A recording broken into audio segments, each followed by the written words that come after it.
கர்த்தருடைய சமூகத்திலே மிகுந்த மகிழ்ச்சியோடும் நாமத்தின் புகழ்ச்சியோடும் இந்த புதிய நாள், புதிய வாரம், புதிய புதிய வருஷத்தினுடைய முதல் நாளில் நாம் கூடுவதற்காக கர்த்தர் கிருபை செய்தார்.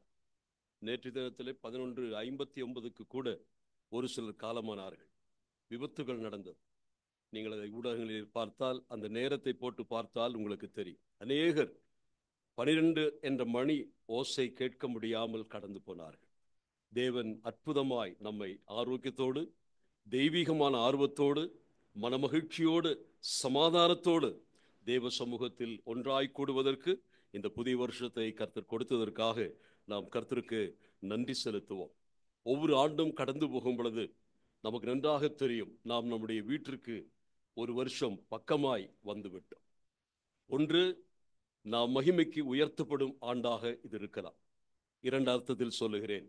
ஒன்று, நம்முடைய கர்த்தராகிய இயேசு கிறிஸ்துவினுடைய திருவருகை இந்த வருஷம் இருக்குமேயானால் நாம் அனைவரும் மகிமைப்படுத்தப்பட்டவர்களாக தேவ சமூகத்தில் சேர்க்கப்படுவோம்.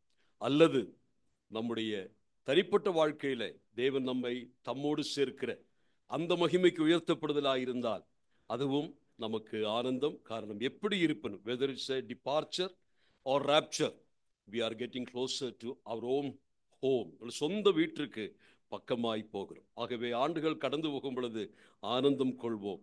நம்முடைய வாழ்க்கை கரைந்து கொண்டிருக்கிறது என்றல்ல, அது முன்னேற்ற பாதையிலே அது வளர்ப்பிறையாக மாறிக்கொண்டிருப்பதற்காக கர்த்தருக்கு நன்றி செலுத்துகிறேன். சபையாருக்கு என்னுடைய உள்ளத்தின் ஆழத்தில் நின்று இந்த புதிய வருஷத்திற்கான, குதூகலமான வருஷத்திற்கான, மகிமை பொங்கும் வருஷத்திற்காக, மகிழ்ச்சி பொங்கும் வருஷத்திற்காக எனது வாழ்த்துக்களை நான் தெரிவித்துக் கொள்ள விரும்புகிறேன். நாம் வேகமாக வசனங்களை வாசிக்க விரும்புகிறேன். முதலாவதாக வாசிக்க வேண்டிய வசனத்தை தயவாக மைக்கில் வாசித்தால் நலமாக இருக்கும். 22ஆம் சங்கீதம், 22ஆம் சங்கீதத்தின் 26வது வசனம். 22ஆம் சங்கீதம், Psalm 22 verse 26. சாந்தமுள்ளவர்கள் புசித்து திருப்தி அடைவார்கள், கர்த்தரை தேடுகிறவர்கள் அவரை துதிப்பார்கள். உங்கள் இருதயம் என்றென்றைக்கும் வாழும். உங்கள் இருதயம் என்றென்றைக்கும் வாழும்.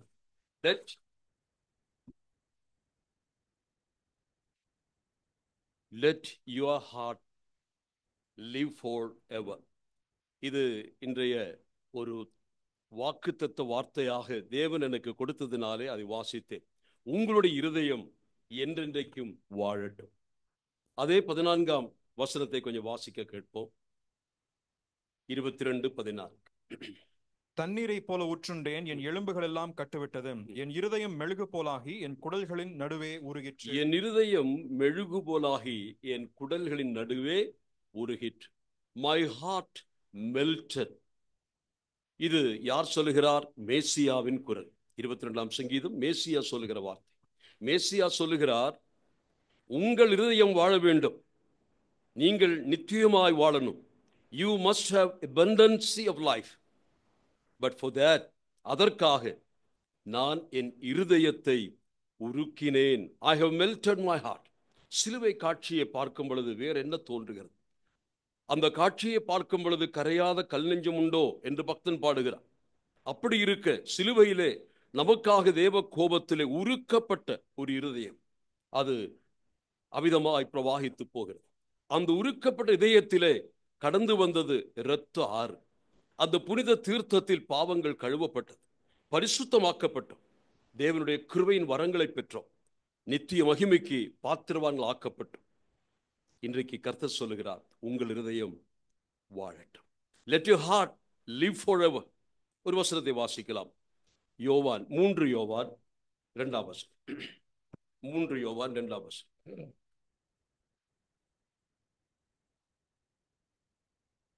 பிரியனே, பிரியமானவனே, உன் ஆத்மா வாழ்கிறது போல நீ எல்லாவற்றிலும் வாழ்ந்து சுகமாயிருக்கும்படி வேண்டுகிறேன்.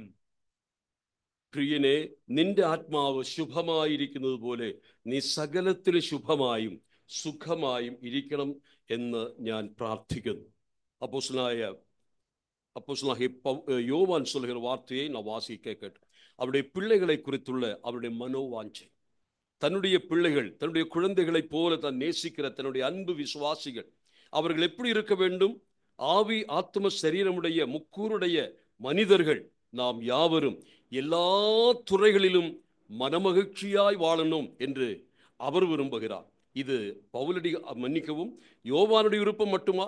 நாம் வாசிக்கிறோம் நம்பர்ஸ் எண்ணாகமம் 24:1 வாசிக்கும் பொழுது, இஸ்ரவேலை ஆசீர்வதிப்பதே கர்த்தருக்கு பிரியம் என்று வாசிக்கிறோம். கர்த்தருடைய பிள்ளைகள் ஆசீர்வதிக்கப்பட வேண்டும் என்பது கர்த்தருடைய பிரியமாயிரு. இந்த ஆண்டு உங்கள் இருதயம் வாழட்டும். காரணம், கர்த்தரை விரும்புகிறார். நீங்கள் கர்த்தருக்கு பிரியமானவர்கள். கடந்த வருஷத்தில் ஒருவேளை உங்கள் இருதயங்கள் உருகி இருக்கலாம். அநேக பாடுகள் வழியாய் கடந்து போயிருக்கலாம். உங்களுடைய தலையணையை கண்ணீரால் அணைத்திருக்கலாம். சொல்ல முடியாத ஏக்க தவிப்புகளால் யாரிடத்தில் பங்கு போடுவது, யாரிடத்தில் பகிர்ந்து தெரியாமல் தவித்திருக்கலாம். எல்லாவற்றையும் கர்த்தர் சமூகத்தில் சொன்னோம்.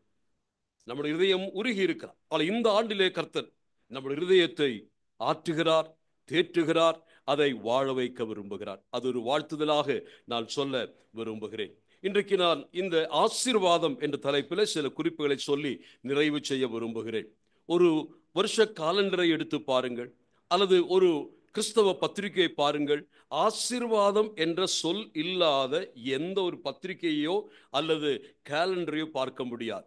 அந்த அளவிற்கு வேத புத்தகத்திலே ஆசீர்வாதம் என்ற சொல் மிக முக்கியமாய் காணப்படுகிறது. ஆனால் இந்த ஆசீர்வாதத்தினுடைய 3 காரியங்களை நான் சொல்ல விரும்புகிறேன். முதலாவதாக, இது நான் எடுக்கிற வார்த்தைகள் எல்லாம் உபாகமத்திலிருந்து தான் வரப்போகிறது. ஆகவே உபாக புத்தகத்திற்கு திருப்பிக் கொள்ள நான் விரும்புகிறேன். முதலாவதாக, the desire of God's heart. Blessing is the desire of God's heart.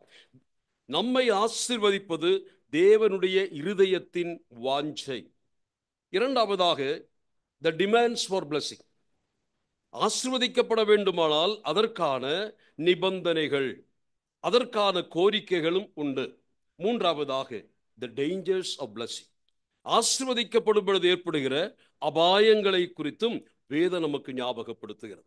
அப்படியானால் இந்த ஆசீர்வாதம் நமக்கு தேவையா? தேவன் விரும்புகிறார், தேவன் உங்களை ஆசீர்வதிக்க விரும்புகிறார். ஆனால் are you really need of this blessing? Are you really desirous of this blessing? தேவன் உங்களை ஆசீர்வதிக்க விரும்புகிறார். ஆனால் அந்த ஆசீர்வாதத்தை மனப்பூர்வமாக கேட்டு பெறுவதற்கு உங்களுக்கு ஆசை உண்டா என்று கேட்டால், அநேக சமயங்களிலே நாம் மெத்தனமான திருப்தியை கொண்டவர்கள். காரணம், ஏற்கனவே நம்முடைய பாத்திரங்கள் நிரம்பி வழிகிறது. கடந்த வருஷத்தில் தேவன் நம்மை அபரிமிதமாக ஆசீர்வதித்தார். ஒருவேளை வீடு இல்லாதவர்களுக்கு வீடு கட்ட கர்த்தர் உதவி செய்திருக்கலாம். திருமணமாகாமல் காத்திருந்த பிள்ளைகளுக்கு திருமணம் நடந்திருக்கலாம். வேலை இல்லாமல் இருந்தவர்களுக்கு வேலை வாய்ப்பு கிடைத்திருக்கலாம். அதே போல எதிர்பார்த்த இன்கிரிமெண்ட் காத்திருப்பார்கள், ஒருவேளை கடந்த வருஷம் கிடைத்திருக்கலாம். உங்களுடைய வியாபாரத்துறையில அதிகமான செழிப்பு ஏற்பட்டிருக்கலாம். சொல்ல வேண்டுமானால் திரும்பி பார்த்தால் நன்றிதான் சொல்ல முடியும். காரணம், என் பாத்திரம் நிரம்பி வழியும். ஆனால் அநேக சமயங்களிலே கடந்த வருஷத்தினுடைய சாதனைகளும் கடந்த வருஷத்தினுடைய தோல்விகளும் நம்முடைய உள்ளத்தை ஆட்கொள்ளுகிறது. முன்னேற்றத்திற்கு தடையாயிருப்பது என்னவென்று கேட்டால், நான் அடிக்கடி சொல்லுவேன், the fake contentment, the false contentment. அதாவது திருப்தி இல்லை, ஆனால் திருப்தி உள்ளது போல எல்லாம் எனக்கு இருக்கிறது, பரிபூர்ணமாய் இருக்கிறேன் என்று நினைக்கிற நினைப்பு. எனக்கு ஒரு குறையும் இல்லை, எனக்கு எதுவும் தேவையில்லை, எனக்கு யாரும் வேண்டாம், ஆண்டவரும் வேண்டாம் என்று நிலைமைக்கு நிரப்பப்பட்ட ஒரு மனநிலை, மெத்தனமான மனநிலை காணப்படுகிறது. நான் சங்கீதத்தினின்று தாவீதினுடைய சில வசனங்களை வாசித்து காண்பிக்கிறேன். தயவாக என்னோடு கூட இந்த வசனங்களை வாசிக்கலாம். வேகமாய் சங்கீத புத்தகங்களுக்கு வாருங்கள். நான் வாசிக்கக்கூடிய 5 சங்கீதங்களும் தாவீதினுடைய சங்கீதங்கள். தாவீது தன்னை குறித்து சொல்லுகிற ஜெப வாசகங்களை கவனியுங்கள். சங்கீதம் 40:17, 69:29, 70:5, 86:1, 109:22 வாசிக்கலாம். 40:17. நான் சிறுமையும் எளிமையுமானவன், கர்த்தரோ என் மேல் நினைவாயிருக்கிறார். நான் சிறுமையும் எளிமையுமானவன்.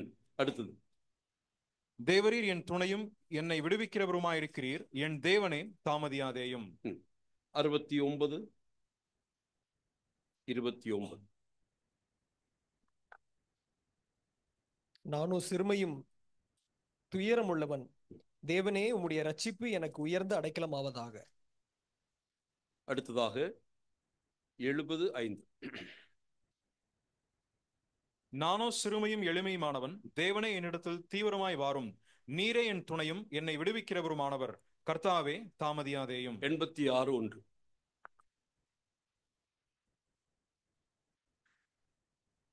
கர்த்தாவே, உமது செவியை சாய்த்து என் விண்ணப்பத்தை கேட்டருளும். நான் சிறுமையும் எளிமையுமானவன். போதும். 5 சங்கீதங்கள் தாவீதினுடைய சங்கீதங்கள். தாவீது யார் என்று நமக்கு தெரியும். ஆட்டு மந்தை நின்று அழைக்கப்பட்டு அரசனாக்கப்பட்டவர். இப்பொழுது உன்னத பதவியில் இருக்கக்கூடியவர். ஆனால் சகலமும் நிறைவாய் இருக்கிற நேரம். அரண்மனையில தான் வாழ்ந்து கொண்டிருக்கிறார். ராஜபந்தி உண்டு, அருமையான பிள்ளை செல்வங்கள் உண்டு. என்ன குறை தாவீதுக்கு? தாவீது தன் வாழ்க்கையில எந்த குறையும் உணர வேண்டிய தேவையில்லை. அப்படி சுகபோகமாக நிரம்பி வழிகிற அனுபவத்தோடு வாழ்கிற தாவீது உள்ளத்தை பார்க்கிறார். என்ன சொன்னார் தெரியுமா? என்ன வாசித்தோம்? 5 சங்கீதங்களிலும் தாவீதினுடைய ஜெபம் என்ன? நான் எளிமையும் சிறுமையுமானவன். I am in need. I am in want. எனக்கு இன்னும் குறை இருக்கிறது, எனக்கு பற்றாக்குறை இருக்கிறது. எத்தனையோ வெளிப்படையான நிறைவுகள் பார்க்கிறேன். எங்கு பார்த்தாலும் நிரம்பி வழிகிறது. அரண்மனை வாசம் உண்டு. ஆனால் என் உள்ளத்தை நான் பார்க்கும் பொழுது I still lack something in my life. என் வாழ்க்கையிலே ஐயோ, நான் சிறுமைப்பட்டவனாய் எளிமைப்பட்டவனாய் இருக்கிறேன். என் வாழ்க்கையில தேவைகள் உண்டு. இது ஒரு நல்ல விருப்பம். அநேக சமயங்களிலே தேவ சமூகத்திலே கடந்து வந்து ஆண்டவரே போதும் என்று சொல்லி, இருக்கிறது போதும் என்று சொல்கிற அளவுக்கு வந்திருக்கிறோம். இந்த மெத்தன திருப்தி தான் நம்முடைய வாழ்க்கையை முன்னேற்ற பாதையில் கொண்டு போவதில்லை. இன்னும் ஆண்டவரே நீர் என்னை ஆசீர்வதிக்க வேண்டும் என்ற விருப்பம், வாஞ்சை நமக்கு இருக்க வேண்டும். நம்முடைய குறைகளை காண்பதற்கும் பற்றாக்குறை உணர்வதற்கும் இந்த வருஷம் துவக்கத்தில் நான் உங்களை கேட்டுக்கொள்கிறேன். நிறைவாய் இருக்கிறோம் என்ற எண்ணம் நமக்கு வேண்டாம். நாம் இன்னும் தேவையோடு இருக்கிறோம். கடந்த முறை லார்ட்ஸ் பேசும்பொழுது அதை சொன்னார். நாம் இன்னும் பிச்சைக்காரர்களாக இருக்க வேண்டும் என்று கர்த்தர் விரும்புகிறார். உண்மையாகவே உலகத்திலே சார்ந்து கொள்ளுதல் என்று சொன்னால், பிள்ளைகளை பொறுத்த மட்டில் பிள்ளைகள் வளர வளர அவர்கள் சார்ந்து கொள்ளாமல் இருக்க வேண்டும் என்று விரும்புகிறோம். What is maturity? Our children should grow and become independent. That's their maturity. But in Christian realm or spiritual realm, what is really dependence? When you become mature, you depend on God more and more. That is your maturity. உலக பிரகாரமாக maturity என்று சொன்னால் யாரையும் சார்ந்து கொள்ளாமல் இருப்பது.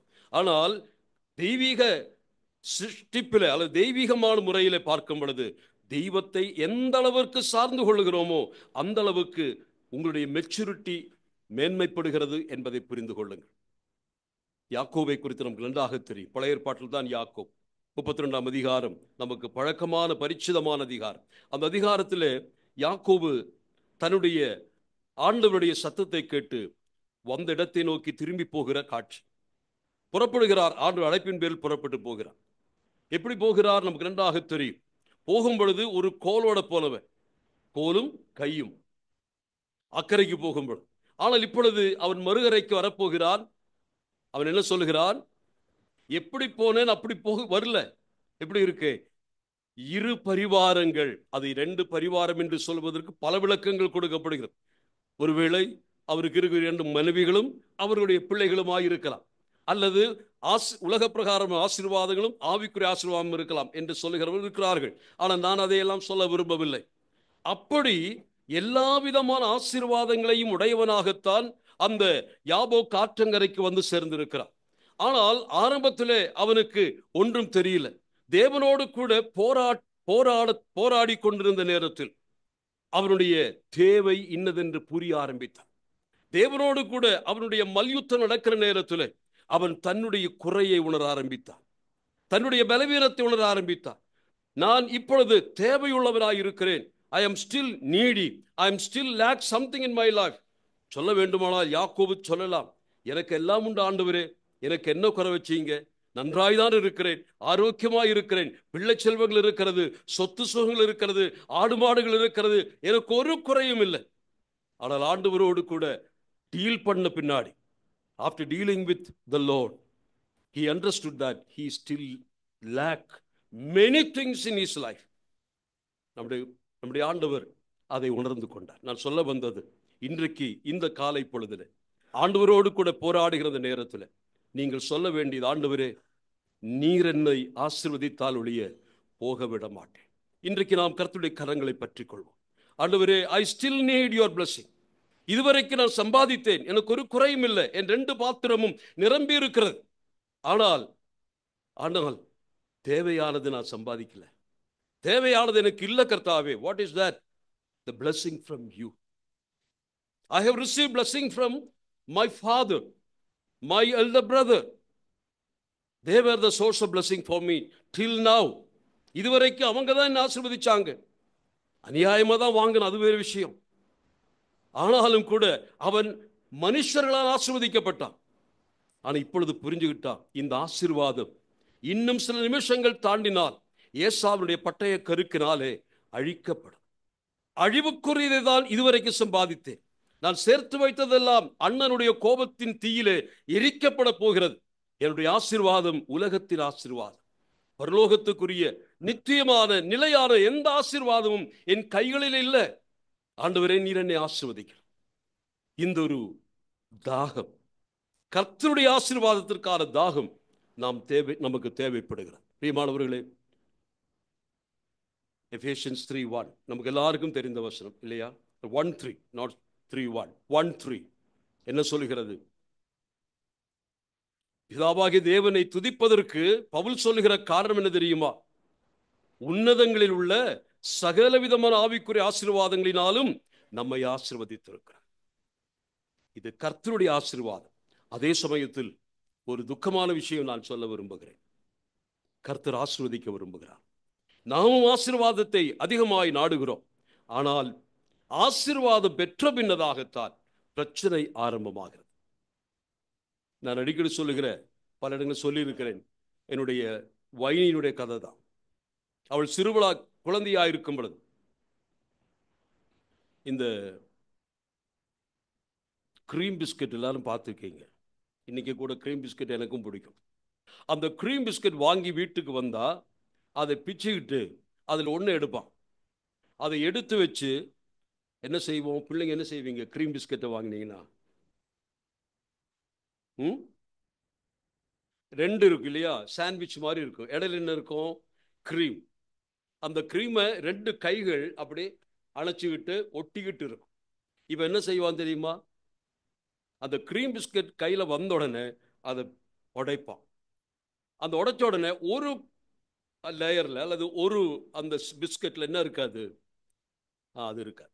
உடனே மம்மிக்கு தாராளமாக கொடுப்பான். எது? அந்த கிரீம் இல்லாத கொடுப்பான். அப்புறம் நக்க ஆரம்பிப்பான். அது முழுசாக சாப்பிடுவான். சாப்பிட்ட பின்னாடி இன்னும் ஒன்று மிச்சமாகும். அது டாடிக்கு. இது போலத்தான் இன்னைக்கு அநேக தெய்வ மக்கள் ஆசீர்வாதத்தை தருகிற கரங்களை தூக்கி எறிந்துட்டு அந்த ஆசீர்வாதத்தை மட்டும் சுவைத்துக் கொண்டிருக்கிறோம். இன்னைக்கு நாம் அனுபவிக்கக்கூடிய ஆசீர்வாதங்களுக்கு காரணர் யார்? Who brought this blessing to us? அதை யோசிக்க மறந்துடும். ஆசீர்வாதத்தின் கரங்களை அதை அலட்சியம் செய்கிறோம். காரணம் என்ன தெரியுமா? கிடைக்கிறது கிடைச்சாச்சு, இனி எதுக்கு அந்த கைகள்? சுவையில்லாத அந்த கைகள் எதற்கு? அந்த கைதான் சுவையா இருந்துச்சுல, அந்த கரங்கள் வேண்டாம். கர்த்தரை அநேகர் இன்றைக்கு அலட்சியம் செய்திருக்கிறார்கள். அதனால தான் உபாகமத்தில் மோசே மறுபடியுமா சொல்றார். நேற்று தினத்தில் கேட்டோம். அது 2ஆம் ஆகமம், 2ஆம் சட்டம் என்றுதான் அந்த டியூட்ரானமிக்கு பேரு. 2வது முறை நியாயப்பிரமாணத்தை சொல்லிக் கொடுக்கிறார். அவர்களுக்கு அடிக்கடி எச்சரித்த ஒரே வார்த்தை, மறந்துராதே. யார? ஆசீர்வாதங்களையா? பெற்ற நன்மைகளையா? இல்ல, அதை நீ மறந்துக்கோ. எது வேண்டாலும் நீ மறந்துக்கோ. பெற்றுக்கொண்டதெல்லாம் மறந்துரு, தூக்கி எறி, குப்பைகள் அவைகள் எல்லாம். கடந்த வருஷத்தில் பெற்ற நன்மைகள் குப்பை, அதை சேர்த்து வைக்க வேண்டாம். அதன் மேல மேன்மை கொள்ளாதே, மகிமை கொள்ளாதே, அதை குறித்து பேசிக்கிட்டு தெரியாதே. எங்க அப்பா அப்படி இருந்தாரு, எங்க வீடு இப்படி இருந்துச்சு, எங்களுக்கு அப்படி காரு சொத்து இருந்துச்சு, நாங்க என்ன பரம்பரையை சார்ந்தவர்கள், பவுலடிகளைப் போல சொல்ல கத்துக்கணும். நான் மேன்மையா எண்ணுகிறது எல்லாம் குப்பையா எண்ணுகிறேன். என்னுடைய கடந்த வருஷ ஆசீர்வாதங்கள் எல்லாம் குப்பை. இனி அதை வச்சுட்டு இருந்தா அது சி என்று இகழத்தக்கதாக அழிந்து போயிடும். எனக்கு அது வேண்டாம். Lord give me fresh, give me fresh blessings. எனக்கு இந்த வருஷம் புதுசான ஆசீர்வாதங்களை கொடுங்க. உலக பிரகாரமான ஆசீர்வாதங்கள் என்று நினைச்சிடாதீங்க. What is real blessing? நான் வசனத்தை உங்களை வாசித்து காண்பிக்கிறேன். டியூட்ரானமி 6ஆம் அதிகாரம், டியூட்ரானமி 6 10ஆம் வசனத்தை வாசிக்கலாம். 10, 11 வேகமாய் வாசிக்கலாம். உன் தேவனாகிய கர்த்தர் உனக்கு கொடுப்பேன் என்று ஆபிரகாம், ஈசாக்கு, யாக்கோப்பு என்பவர்களாகிய உன் பிதாக்களுக்கு ஆணையிட்டு கொடுத்த தேசத்தில் உன்னை பிரவேசிக்க பண்ணும்போது நீ கட்டாத வசதியான பெரிய பட்டணங்களையும் நீ நிரப்பாத சகல நல்ல வஸ்துக்களாலும் நிரம்பிய வீடுகளையும் நீ வெட்டாமல் வெட்டப்பட்டிருக்கிற துறவுகளையும் நீ நடாத திராட்சை தோட்டங்களையும் ஒலிவ தோப்புகளையும் அவர் உனக்கு கொடுப்பதினால் நீ சாப்பிட்டு திருப்தியாகும் போது இது கவனிங்க. இஸ்ரவேல் மக்கள் இப்பொழுது யோர்தானை தாண்டி அவர்கள் பாலும் தேனும் ஓடுகிற தேசத்தில் பிரவேசித்திருக்கிறார்கள். இது யார் கொடுத்தது? கர்த்தர் கொடுத்தார். அது அவங்களுக்கு நல்லா தெரியும். ஆனால் எப்படி கொடுத்தார்? போன உடனே என்ன செய்யணும்? ஒரு டென்ட் போட்டு, அப்படியா? போன உடனேயே புதிய புதிய வீடுகள் எல்லாம் திறந்த கதவோடு இருக்கிறது. உள்ள போய் குடியிருந்த கட்டப்பட்ட வீடுகள். Praise the Lord. Really blessing. கர்த்தர் கொடுக்கும் பொழுது, அந்த புதிய இடத்திற்கு போகும் பொழுது நீ ஒன்னும் கட்ட வேண்டாம். Is there already. It's in the providence of God. God has provided everything for your wellbeing. பின்ன வாசிச்சோம், வெட்டப்படாத துறவுகள், நாட்டப்படாத தோப்புகள், அப்புறம் என்னென்னமோ சொல்றார். நீ ஒன்னும் செய்ய வேண்டும். Just enter in and ஆக்கிபை and enjoy.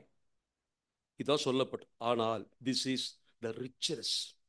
இது ஐஸ்வர்யம். நமக்கு தேவன் எல்லாவற்றையும் கொடுக்கிறார். வீடு கொடுக்கிறார், காரை கொடுக்கிறாரு, வேலையை கொடுக்கிறாரு, பிசினஸ் கொடுக்கிறாரு, எல்லாம் கொடுக்கிறார். You are blessed with riches. ஆனா அதல்ல wellness. Richness is not wellness. Many things, when you are become rich, you are well off. So sorry and pathetic. உலக ஆசீர்வாதங்கள் வரும் பொழுது நாம் என்னமோ நன்றாயிருக்கணும் நினைக்கிறோம். இல்ல, நன்றாயிருக்கணும்னா அதற்கு கண்டிஷன், டிமாண்ட்ஸ் சொல்ல. நான் வேகமாக வாசித்து நான் அதை எடுத்து வாசிக்க விரும்பல.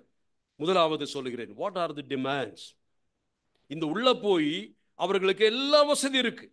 வீடு வேணும் ஆண்டவரே, எங்களுக்கு தோப்பு வேணும் ஆண்டவரே, எங்களுக்கு துறவு ஒன்றும் வேண்டாம், எல்லாம் அங்க இருக்கு, நீ போய் அனுபவிச்சுக்கோ. ஆனா நீ அதை அனுபவிக்கணும்னா, அதை நல்லா அனுபவிக்கணும்னா என்ன செய்யணும்? நான் வாசிக்கிறேன். 1 Deuteronomy 4:40, that it may go well with thee, நீயும் உனக்கு பின்வரும் உன் பிள்ளைகளும் நன்றாயிருக்கும்படிக்கு. எல்லாம் இருக்கு ஆண்டவரே, எல்லாம் நன்றாகத்தானே இருக்கு. வீடு இருக்கு, தோப்பு இருக்கு, துறவு இருக்கு, எல்லா வசதிகளும் உனக்கு இருக்கு, சரிதான். ஆனால் அதை அனுபவிப்பதற்கு ஒரு பாக்கியம் வேணும். சக்கரமண்டி நடத்தலாம், ஆனா சக்கர வியாதி இருந்தா என்ன செய்யும்? இல்லையா? பிரியாணி 3 வேளையும் சாப்பிடலாம், ஆனா அல்சர் வியாதி வந்தா என்ன செய்ய முடியும்? What is really blessing? rejoicing and enjoying what God has provided for us. அதில் இருக்கக்கூடிய வெல்னஸ். அதற்கு பவுலடிகள் சொல்ற வார்த்தையை நான் வாசித்து காண்பி. 1 தீமோத்தேயு 2:2 பவுல் என்ன சொல்கிறார் பாருங்கள். that we may lead a tranquil and quiet life in all godliness and dignity. இதான் வாழ்க்கை, இதான் வாழ்க்கை.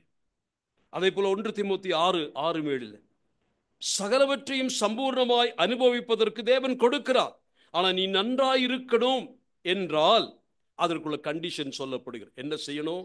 5:14 உன் தேவனாகிய கர்த்தர் உனக்கு கொடுக்கிற தேசத்திலே உன் நாட்கள் நீடித்திருப்பதற்கும் நீ நன்றாயிருப்பதற்கும். அடுத்தது 3 உபாகமம் 5:20 அவர்களும் அவர்கள் பிள்ளைகளும் என்றைக்கும் நன்றாயிருக்கும்படி. இஸ்ரவேலே, நீ நன்றாயிருப்பதற்கும் உன் தேவனாகிய கர்த்தர் உனக்கு சொன்னபடி பாலும் தேனும் ஓடுகிற தேசத்தில் நீ மிகவும் விருத்தி அடைவதற்கும், உபாகம் 6:18, நீ இருக்கிறதற்கும் கர்த்தருன் பிதாக்களுக்கு ஆணையிட்டு கொடுத்த நல்ல தேசத்தில் நீ பிரவேசித்து அதை சுதந்திரிப்பதற்கும். 6 டியூட்ரானமி 6:24, இந்நாளில் இருக்கிறது போல நம்மை அவர் உயிரோடே காப்பதற்கும் எந்நாளும் நன்றாயிருக்கிறதற்கும் நீ கர்த்தரின் 12:25, நீ கர்த்தரின் பார்வைக்கு செம்மையானதை செய்வதனால் நீயும் உனக்கு பின்வரும் உன் பிள்ளைகளும் நன்றாயிருக்கும்படி நீ அதை சாப்பிடலாகாது. மறுபடியும் 12:28, நீ உன் தேவனாகிய கர்த்தரின் பார்வைக்கு நன்மையும் செம்மையுமானதை செய்வதனால் நீயும் உனக்கு பின்வரும் உன் பிள்ளைகளும் என்றென்றைக்கும் நன்றாயிருக்கும்படி நான் உனக்கு கற்பிக்கிற இந்த எல்லா வார்த்தைகளின்படி நீ கவனித்து நடவாயாக. 9வதாக உபாகம் 22:7, தாயை போகவிடு, குஞ்சுகளை மாத்திரம் எடுத்துக்கொள்ளலாம், அப்பொழுது நீ நன்றாய் இருப்பாய். நீ நன்றாய் இருக்க, நீ வாழணும், உன் இதயம் வாழணும் என்று சொன்னால் கர்த்தர் விருப்பம் என்ன? நீங்க நன்றா இருக்கணும். நீங்க மட்டுமா? உங்க பிள்ளைகள், நீங்க மட்டும் எத்தனை நாளைக்கு? என்றென்றைக்கு நன்றாய் இருக்க வேண்டும். இதெல்லாம் கர்த்தர் விரும்புகிறார். நீ நன்றாயிரு. ஆனால் கண்டிஷன் என்ன தெரியுமா? அவர் நமக்கு கொடுத்த கட்டளைகளின்படி நடக்கணும். Without obedience, never expect God's blessings upon us. You may have everything in the world. மெட்டீரியலா நிறைய வச்சிருக்கீங்க. என்ன குறை வச்சிருக்கிற ஆண்டவர்? ஆனா உள்ளத்தில் சமாதானம் இல்லை, எந்த நிம்மதியும் இல்லை, வாழ்க்கையில தெய்வீகமான திருப்தி இல்லை, கண்டென்ட்மெண்ட் இல்லை. அது அல்ல வாழ்க்கை. இங்க வாழ்வதை குறித்து அவர் சொல்லும் பொழுது, நீங்க நன்றாய் வாழ எல்லா வசதிகளும் இருக்கிறது சரிதான், ஆனால் அந்த வசதிகளிலே நீங்கள் சந்தோஷமாய் வாழ்வதற்கு என்ன வேண்டும் என்று கேட்டால், obey God, trust and obey. இந்த வருஷத்துல வேதத்தை வாசிக்கிற அந்த ஒவ்வொரு வாசகத்தையும் கொஞ்சம் கவனிங்க. ஏதோ வாசிச்சுட்டு அப்படி போகாதீங்க. ஒவ்வொரு நாள் காலையிலும் கர்த்தர் வசனத்தை வாசிக்கும் பொழுது நீ நன்றாயிருப்பதற்காகத்தான் கர்த்தர் உனக்கு கட்டளையிட்டு இருக்கிறார். சும்மா எழுதி வைக்கல. God wants to bless you. For that purpose God has given his statutes. ஏன் வசனம் எழுதி கொடுத்தாரு? ஏன் வாசிக்க சொல்றாரு? ஏன் கீழ்ப்படிய சொல்றாரு? அவனை ஆசீர்வதிக்க விரும்புகிறார். இதனாலே அப்படிப்பட்ட நிலைமையில ஆசீர்வாதத்தை பெற்றுக்கொள். ஆசீர்வாதம் என்று சொல்வது உலக பொருட்கள் எக்கச்சக்கமாய் இருக்கிறதல்ல. அதுவல்ல ஆசீர்வாதம். மாவு பிசைகிற அந்த தொட்டியில மாவு இருக்கு, தண்ணீர் இருக்கு, அது அல்ல ஆசீர்வாதம். அதை சாப்பிடும் பொழுது திருப்தியோடு சாப்பிட்டு கர்த்தருக்கு நன்றி சொல்கிற அந்த மனநிலை இருக்க, திருப்தியான வாழ்க்கை, அது கர்த்தர் இந்த வருஷத்துல நமக்கு கொடுப்பாராக. நான் அதனுடைய ஆபத்தை குறித்து கூட எழுதி வைத்திருக்கிறேன். Dangers of blessing. அதிகமான ஆசீர்வாதம் வரும் பொழுது அதே பகுதியில சொல்கிற வார்த்தை, தேவனை மறக்கும் ஆபத்து, அந்நிய தேவர்களை பின்பற்றும் ஆபத்து, அந்நிய ஜாதிகளுடன் சம்பந்தம் கலக்கும் ஆபத்து, இருதய மேட்டிமை வருவதற்கான ஆபத்து, நிலையற்ற ஐஸ்வர்யத்தையே நம்பிக்கொண்டிருக்கும் ஆபத்து. இதெல்லாம் டேஞ்சர்ஸ். நான் 3 குறிப்புகளை சொன்னேன். ஒன்று, to bless us. God has provided everything. He is ready to bless us. Are you ready to accept it? அதை ஏற்றுக்கொள்ள மனசா? வேண்டும் ஆண்டவரே, இந்த வருஷத்தில் உம்முடைய நீதியின் மேல் பசி தாகமாய் இருக்கிறேன், விடமாட்டேன், எனக்கு உம்மை போல ஆகணும். I want to become like Christ, my Lord and my Guru. இந்த வருஷத்துல அவரை போல மாறுவதற்கு நாம் முயற்சிப்போம். நான் ஏற்கனவே சொன்னது போல, ஒருவேளை இந்த வருஷம் நம்முடைய ஆண்டவருடைய வருகை ஆக இருக்குமானால் கர்த்தருக்கு நாம் மகிமை செலுத்தலாம். ஆனால் ஒன்று தெரிந்து கொள்ளுங்கள், அப்படி இருந்தால் இந்த வருஷத்தினுடைய இடையில ஏதாகிலும் ஒரு நாளிலே கர்த்தர் வருவாரேயானால் 6 மாதங்கள் தான் நமக்கு முன் இருக்கார். ஒருவேளை நாளைக்கு கர்த்தர் வருவாரேயானால் இந்த ஒரு நாள் தான் நமக்கு எஞ்சி இருக்கிறது. ஏன், நாளைக்கே நான் கர்த்தருடைய சமூகத்தில் மகிமைக்கு உயர்த்தப்பட்டால் எனக்கும் இந்த ஒரு நாள் தான் வாழ்வதற்கு உலகத்தில் கொடுக்கப்படுகிறது. ஆகவே ஒவ்வொரு நாளும் முக்கியமானதாக கருதி நாட்களை தான் எண்ணணுமே தவிர வருஷங்களை எண்ண சொல்லல. நாட்களை எண்ண, ஞானவானாயிரு. இந்த காலத்தை பிரயோஜனப்படுத்தி கொண்டு இந்த வருஷத்துல சபையாக நாம் இன்னும் கர்த்தருடைய காரியம் முன்னேறுவதற்கு, வளருவதற்கு, இருப்பது போல் இருப்பதற்காக அல்ல, நாம் ஆசீர்வாதங்களை குவித்துக் கொள்வோம். What is the real blessing? ஆசீர்வாதம் சொல்லி அநேகரை ஏமாற்றுகிற உலகத்தில் வாழ்ந்து கொண்டிருக்கிறோம். நான் சொல்லுகிறேன், நமக்கு கொடுக்கப்பட்ட மிகப்பெரிய ஆசீர்வாதம் என்ன தெரியுமா? சொல்லுங்களேன். நமக்கு கொடுக்கப்பெற்ற மிகப்பெரிய ஆசீர்வாதம். You can become like our Lord. நம்முடைய ஆண்டவரை போல நம்மால மாற முடியுங்க. அதற்குள்ள ஆர்வமும் அதற்குள்ள அந்த வாஞ்சியும் இருக்கிறவர்களை சொல்லுகிறேன், நீங்க எந்த அளவுக்கு நீங்கள் விரும்புகிறீர்களோ அந்த அளவுக்கு கர்த்தர் உங்களை ஆசீர்வதிக்க விரும்புகிறார். இந்த வருஷத்தின் இறுதிக்கு வரும் பொழுது ஆண்டவருடைய திவ்ய சுபாவங்களுக்கு நான் பங்காளியானே. என்னுடைய பழைய எல்லாம் நான் இழந்து போனேன், அவைகளெல்லாம் கடந்து போயின, எல்லாம் புதிதாயின. ஒரு புதிய பூமிக்கும் புதிய வானத்திற்கும் நாம் ஏக்கத்தோடு காத்திருக்கிறோம். ஏன் நம்முடைய இதயம் இன்று புதுப்பிக்கப்படுவதாக. உங்கள் இருதயம் வாழட்டும். காரணம், நமக்காக சிலுவையிலே இதயத்தை ஈட்டிக்கு ஒப்பு கொடுத்து, நெஞ்சு பிளந்து, இரத்த வெள்ளத்தை சிந்தி, பாவங்களை மன்னித்து நமக்காக மரித்த இயேசு கிறிஸ்து, அவர் மரித்து மண்மறைந்து போக உயிர்த்து வாழ்ந்து கொண்டிருக்கிறார். உன்னையும் என்னையும் அழைக்கிறார். தன்னுடைய பணி செய்ய மட்டுமல்ல, தன்னை போலாக தான் நமக்காக ஆயத்தம் செய்திருக்கக்கூடிய பரம மாளிகையில, சிங்கார மாளிகையில அவரோடு வாசம் செய்யத்தக்கதாக ஆவலோடு அவர் காத்திருக்கிறார். மணவாட்டி திருச்சபையே, நீ உன்னை சுத்திகரித்து கற்புள்ள கன்னிகையாக உன்னை பாதுகாத்து உலகத்தில் ஆண்டவருடைய வருகைக்காக நாம் நம்மை ஆயத்தப்படுத்துவோம். ஜெபித்து நிறைவே செய்யலாம். அன்புள்ள பிதாவே, இந்த புதிய நாளில், புதிய வருஷத்தினுடைய முதல் நாளில் எங்களுக்கு கொடுக்க பெற்ற எல்லா விதமான நன்மைகளுக்காக ஸ்தோத்திரம். என்ன குறை வைத்தீர் கர்த்தாவே? எரேமியாவின் புத்தகத்திலே ஆண்டவரே இஸ்ரவேல் மக்களை குறித்து சொல்லும் பொழுது, இனி நான் இவர்களுக்கு என்ன நன்மை செய்யணும், என்ன நன்மை செய்தால் இவர்கள் திருந்துவார்கள்? எல்லா நன்மைகளையும் செய்தீர் கர்த்தாவே. கடந்த வருஷத்துல எங்களுக்கு ஒரு பற்றாக்குறை இல்லை. 100க்கு 100 நிறங்களை ஆசீர்வதித்தீர் கர்த்தாவே. ஆனால் கர்த்தாவே, அந்த ஆசீர்வாதங்களிலே நாங்கள் எப்படி இருந்தோம் என்பதை சிந்தித்து பார்க்க கிருபைத்தார். மெத்தனமான எங்கள் வாழ்க்கையை மாற்றி ஆண்டவரே போலி திருப்தியோடு வாழாமல், இன்னும் எங்களுக்கு தேவை கர்த்தர்தான். ஆண்டவரே, உண்மை எங்களுக்கு வேண்டும் கர்த்தாவே. நீர் எங்களை விட்டு போய்விடாதிரும். எங்களுக்கு நீர் வேண்டும். உம்முடைய கரங்களின் ஆசீர்வாதங்களை விட ஆண்டவரே நீர் வேண்டும் என்று நாங்கள் உம்மை பற்றி கொள்ளுகிறோம். உம்மை நாங்கள் முத்தம் விடுகிறோம். ஆண்டவரே, உம்மை நாங்கள் நேசிக்கிறோம் கர்த்தாவே. உம்முடைய ஆக்கம், உம்முடைய ஆவல் எங்களுக்கு தெரியும். யோனாவின் குமாரனாகி சீமோனே, நீ என்னிடத்தில் அன்பாக இருக்கிறாயா? இவைகளை விட நீ என்னிடத்தில் அன்பாக இருக்கிறாயா? திணறிப்போனானே கர்த்தாவே, பதில் சொல்ல முடியலையே கர்த்தாவே. நீர் அறிவீர். இந்த வருஷத்திலே கர்த்தாவே நாங்கள் அதை சொல்லுகிறோம். கர்த்தாவே, நீர் காண்பித்த அன்புக்கு கைமாறாக எங்கள் வாழ்க்கையை உமக்கு தர அர்ப்பணிக்கிறோம். ஜெபம் கேட்டதற்காக நன்றி. திருச்சபையாரின் மேல் உம்முடைய ஆசீர்வாதத்தின் கரங்கள் இறங்கட்டும். அவர்கள் இன்னும் ஆண்டவரே வாழ்ந்து சுகித்து சந்தோஷம் சமாதானம் அனுபவித்து உம்முடைய வருகை மட்டும் அல்லது மகிமைக்கு உயர்த்தப்படும் நாள் மட்டும் உமக்கென்று உலகத்தில் வாழ அனுக்கிரகம் செய்வீராக. ஜெபம் கேட்டதற்காக ஸ்தோத்திரம். அருமையர் மீட்பெருமாகிய இயேசு கிறிஸ்துவின் பரிசுத்த நாமத்தில் மிகுந்த பணிவோடு கேட்கிறோம் பரமபிதாவே. என் ஆத்துமாவே கர்த்தரை ஸ்தோத்திரி. என் ஆத்துமாவே கர்த்தரை ஸ்தோத்திரி. நம்முடைய கர்த்தராகிய இயேசு கிறிஸ்துவனுடைய கிருபை, பிதாவாகிய தேவனுடைய மாறாத பேரன்பு, நம்மை ஆற்றி தேற்றி சகல சத்தியத்திற்குள்ளும் வழி நடத்துகிற பரிசுத்த ஆவியானவருடைய அந்யோன்ய ஐக்கியமும் சகவாசமும் சமாதானம் நம் அனைவரோடும் கூட உலகமெங்கிலுள்ள பரிசுத்தவான்களோடும் இன்றும் என்றும் எப்போதும் இருப்பதாக. ஆமென்.